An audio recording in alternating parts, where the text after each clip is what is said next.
Hi, my name is Marcia, and I'm from Germany. Please like and subscribe. I never knew much of my dad since he left right after I was born, so it was always just me and my mom. Mom ran the family business she'd inherited from her father, so we were pretty rich. And growing up, I had every luxury imaginable. But the one thing I longed for was a dad.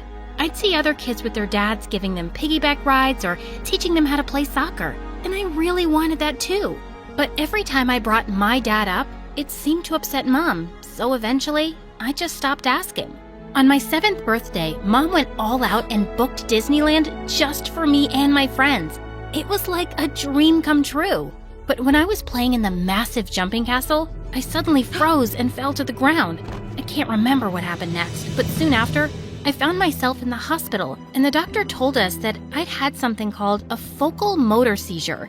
There was no cure, and these episodes could happen at any time. After that, Mom became really overprotective of me. Like once in the 2nd grade, I was playing outside with the neighborhood kids, and a ball accidentally hit my head.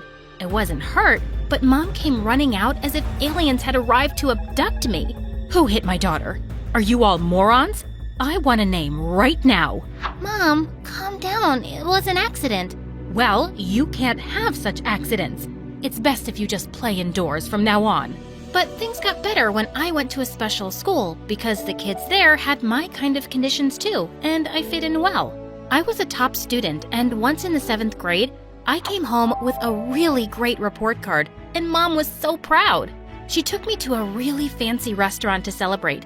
While we were enjoying our dinner, a waiter came to our table with drinks and accidentally spilled them all over Mom's dress. Oh God, I'm so sorry, miss. It's okay, really. Mom blushed as the man grabbed a paper towel and started helping her. He said something that made her laugh, and our dinner ended well.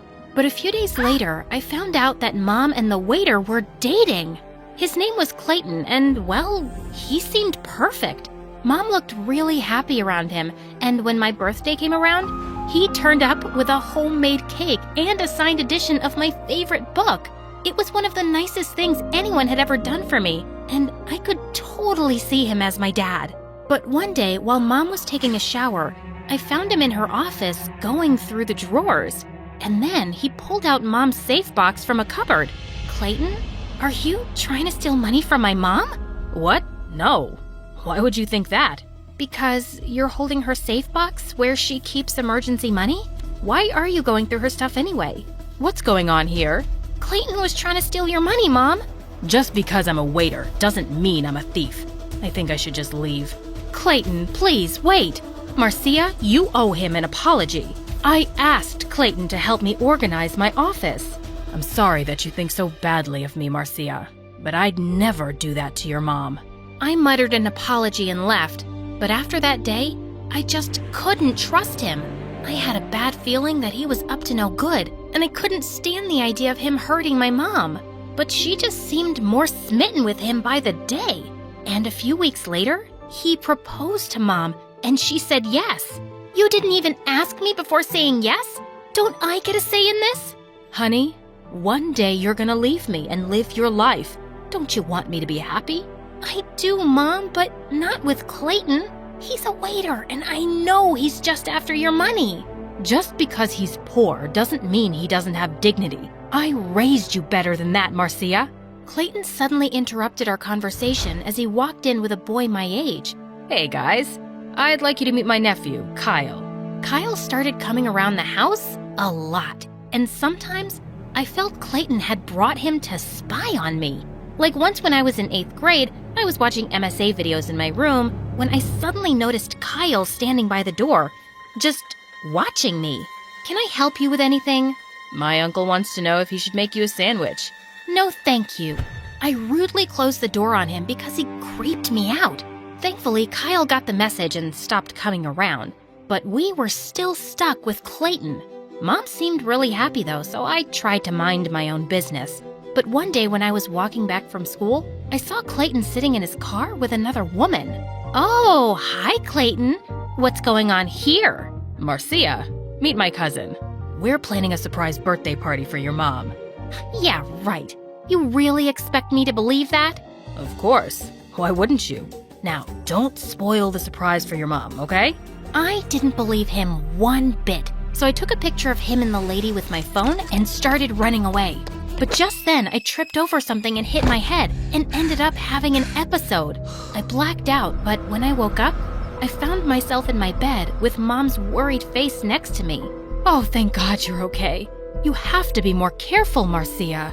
We're so lucky Clayton was around when you had your episode, and he safely brought you home. I suddenly remembered the picture I'd taken of him with that woman, but when I looked through my phone, it was gone. Clayton, you deleted that picture from my phone. Mom, he's cheating on you with some woman. I caught him and... Marcia, what are you saying? Mom, you have to believe me. You can't trust this guy. That is enough. What is wrong with you, Marcia? Don't you think I notice how you ignore Clayton all the time? It hurts his feelings and mine. And now you're just making up stories about him to drive him away? He loves you like a dad, and he really makes me happy. But it seems like you don't care about that at all. Mom stormed off before I could say anything. Gosh, Clayton was such a snake. But I had no proof, and I had to just accept that he was here to stay. In the 10th grade, Mom decided to send me to a regular private school since my seizures were much better. I made friends quickly in my new school, and my friends even convinced me to join the cheerleading team with them. One day when I was training, I was at the top of the cheerleaders' pyramid when I lost my balance. Just as I was about to hit the ground, someone caught me. Kyle. I didn't know he went to the same school, and he was much hotter than I remembered. You should count yourself lucky that I was around. Oh, I guess I'm the luckiest girl in school. You can put me down now. I found him staring at me as I fixed my clothes. What? I think you're also the prettiest girl in school. I felt myself going a bit weak in the knees. As he walked away, he turned around to smile at me, and then he winked, and I just couldn't stop thinking about Kyle. The next day at school, I was putting things in my locker when Kyle appeared, and my heart started racing. Marcia, would you like to go out with me? What if I said no? Then you'd be the first. But I'll keep asking you till you say yes. Okay then. Was that a yes? I just smiled at him and walked off. And later after school, he joined me and walked me back home. I knew he was Clayton's nephew, but I just couldn't help being attracted to him. He had a comic side too and made me laugh all the way home. Over the weekend, Kyle and I went out to the movies and dinner, and we really connected. Later, as we strolled through a park, he said, You know, I've kind of liked you since my uncle first introduced us, but you were a little rude back then. Yeah, well, I guess that's because I don't like your uncle very much. Why not? He's a really good guy. No, he's not. He's a thief and a liar and... Whoa. Hold it right there. My uncle's a great guy, believe me. He's helped out me and my mom so many times, and I love him. I'm sorry, but I just don't see him like that. I can understand why you don't like him, Marcia, but he's still my uncle. So please don't talk about him like that. At least not in front of me.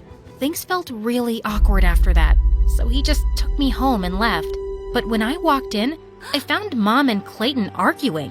What did you do with all that money, Clayton? I needed it for something important. I'll replace it, I promise. But why can't you tell me what you took such a large amount for?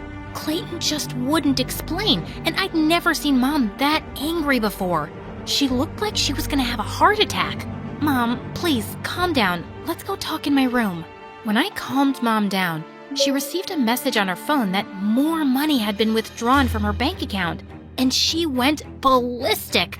She yelled out for Clayton and looked for him all over the house, but he was nowhere to be seen. We found his cupboards empty, and he'd driven away in Mom's car. Mom said she was feeling dizzy, and I caught her before she fell and quickly called the doctor. She cried for days and kept apologizing to me for not believing me earlier. We reported Clayton to the police, but we weren't able to track him down. Mom went back to work soon, but I knew Clayton had really broken her heart. When I went back to school, I just tried to avoid Kyle, but he found me hiding in the library during recess. Hey, are you avoiding me? What else did you expect? Didn't you hear about your uncle robbing us? But, Marcia, that's not my fault. Yeah, but you didn't believe me when I said he isn't a saint. I don't know if I can trust you either. And I don't think we should see each other anymore. We didn't speak after that. But one day during cheerleading practice, I saw him sitting on the bleachers, and he just kept looking at me. It was really bothering me, and I was about to tell him off. But suddenly, I felt my body freeze up, and I fell down. I could hear everyone around me yelling, and I felt helpless. But suddenly, Kyle came through the crowd and held me gently. Hey, you're okay. I've got you. I'm here. I blacked out, and when I came around, I was in the hospital. Mom told me that I'd had a really bad seizure, and I felt so embarrassed thinking half the school saw me. Just then, Kyle poked his head into the room and asked if he could come in. Thank you for today. I was really glad that you were around. And Kyle, I know it was unfair of me to break up with you because of what your uncle did. You didn't deserve that, and I'm sorry. Hey, it's okay. Just then, his phone rang, and when he answered it, his face turned pale. Hey, what's wrong? Who was on the phone? It was my uncle. He needs my help with something. He told you where he is? We have to tell Mom and the police immediately. Marcia, I know my uncle was wrong, but I just can't turn against him and send him to jail. He helped me a lot when we were struggling. But he took so much from me and my mom. I'm sorry, but I can't help you. Then you should have never come here. I was right about you. You're just like Clayton, a fraud. And helping a criminal makes you one too. Who knows? Maybe you were always a part of your uncle's plans. He just looked at me and left without a word. I didn't care if I'd hurt him. He'd hurt me more. Soon after, Mom took me home, and when I was about to fall asleep that night, I got a call from an unknown number. It was Kyle. What do you want? You were right, Marcia. My uncle is a fraud. And now he's framed me for his crimes. What? How? I can't talk for too long because I'm in jail. But you were the only one I could think of calling. I immediately ran to Mom and we went to bail him out. And he finally agreed to help the police get to his uncle. Kyle, listen. What I said before, it was all out of anger. I'm sorry. I know, and I'm sorry too. I should have helped you before, but I just wanted to believe he wasn't a thief and it was all some mistake. But now, it's like I never even knew who he really was. I saw how much this hurt Kyle and I hugged him. The police eventually caught Clayton and Mom got most of her money and valuables back. And as for me and Kyle, well, I guess we were just meant for each other. You want to go out on a date? What if I said no? Then I'll just keep asking till you say yes.